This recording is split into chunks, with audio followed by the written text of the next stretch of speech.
For many fans of the Ninth Gate, the most intriguing character is the girl.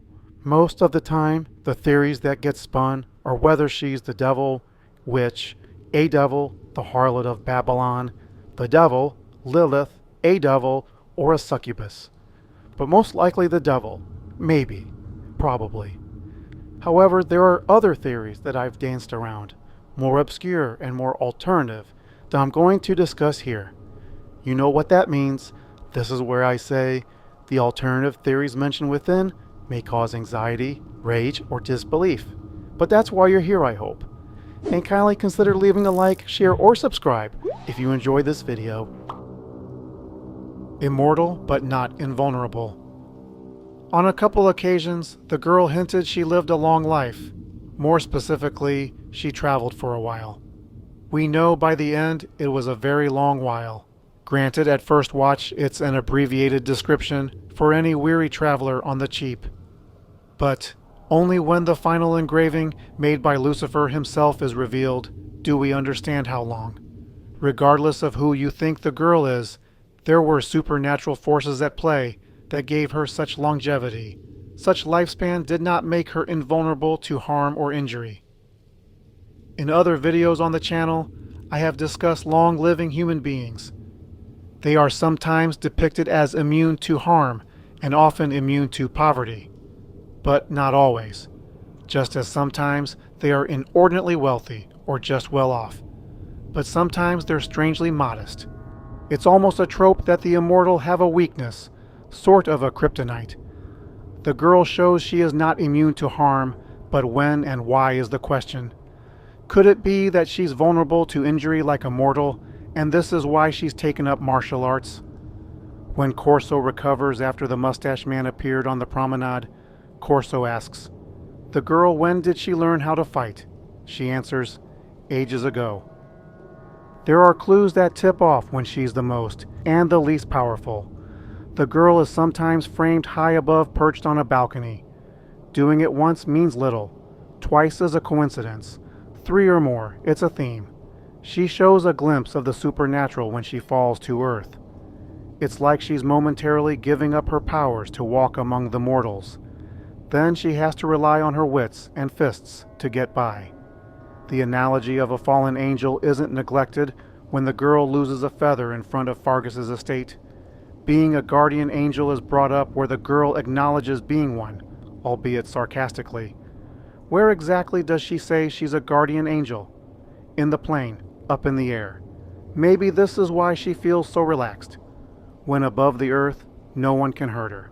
There is another more obscure theory I have about the girl's unexpected injury. What if she was truly invulnerable, except from one specific person, the chosen one? Maybe this was the reason she didn't see Corso's elbow strike her in the nose. Pretty lax for an immortal super being to be taken by surprise. After centuries walking the earth, or at least taking the train at times, she finally found that one person as predicted by Torquilla's book. A draft of the screenplay includes more double-meaning puns not used in the film. Clues who the girl may be, and just how long she's been around. The girl asks Corso if he believes in the devil, and goes even further, dropping a metaphor, perhaps a little too on the nose. What's more interesting is that the script uses the phrase, "the spell is broken." This is evidence that there is something to Corso, perhaps a little more than just charisma. Clairvoyance. I never believed that the girl went to Victor Fargus alone, saw him deceased in his fountain, rode back to Corso's hotel, picked him up, and returned to the Fargus estate with him. It always made more sense to me that she just knew. There were many clues that point to this. First, there is the analogy of the girl able to see the larger picture when she is above. She is taking in the present, but can preserve or change the immediate future. This would explain her visit to Balkan's lecture. She was at Balkan's tower for Corso, or better described, looking for someone like Corso who would be key to bringing the 3 copies of the book together. It would also address why the girl acted she never heard of Balkan when first meeting Corso on the train. In Liana's chateau, the girl deliberately stops Corso from saving Liana. The reason for her intervention is not immediately clear until the girl mentions to Corso that this would spare him suspicion for all those murders, a loose end that needed to be tied up. The script, however, gives another explanation. The girl explains some things are meant to happen. The ninth gate is filled with double meanings and poetic puns, while giving one literal example to represent a metaphor.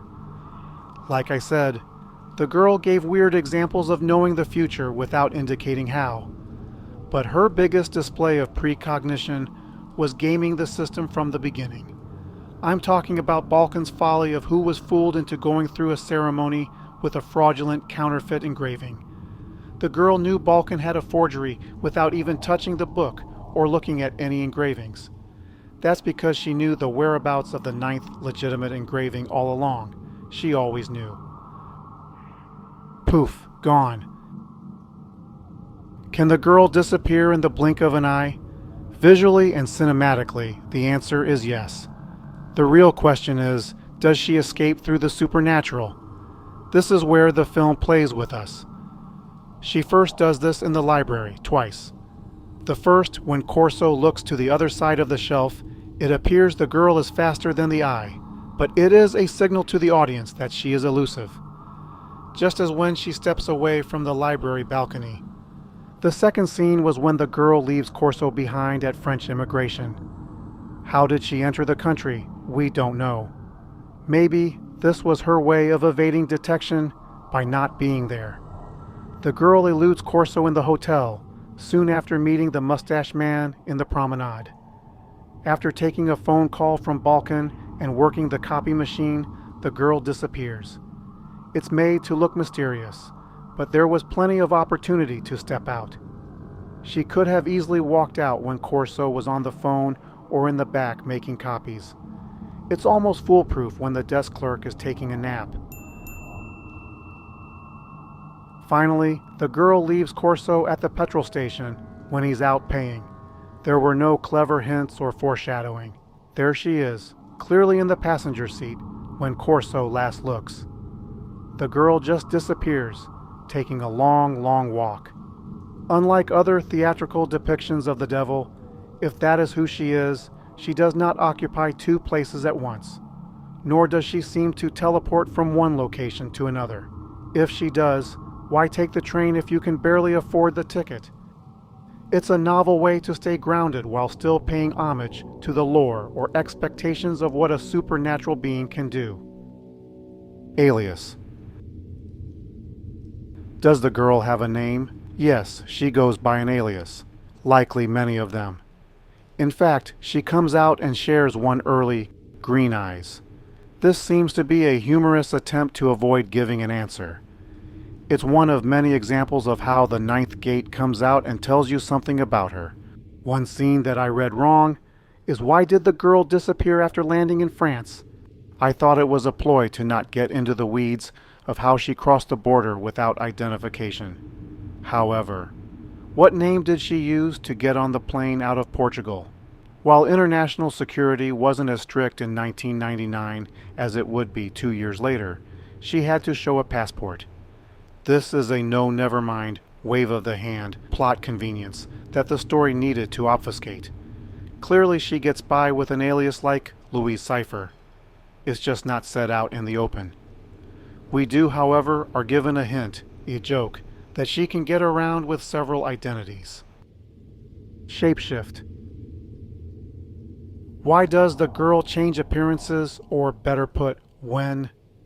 It becomes clear through Corso's eyes, the girl can take the face of many. As usual, there is a literal example used as a metaphor for the supernatural. She puts on a headscarf and dark glasses to disguise herself from Liana's henchmen. It's depicted as comedy. However, changing appearances comes natural, or supernatural, to her. It's a clue that hides a deeper truth about the girl. In contrast to her everyday appearance, and I mean everyday, she doesn't have much change in wardrobe. The question to ask is when. Her ability to shapeshift doesn't play directly into the story. It could have been left out and would have mattered little. Sure, It could be argued it was an in-your-face message to the audience that the girl wasn't quite human. Maybe it's a wink how a character mostly depicted as a man is not. I think in this film's universe, the devil was always female. Were there other moments where the girl may have shapeshifted?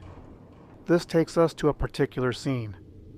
After Baroness Kessler's foundation burned, Corso noticed a large dog staring back at him.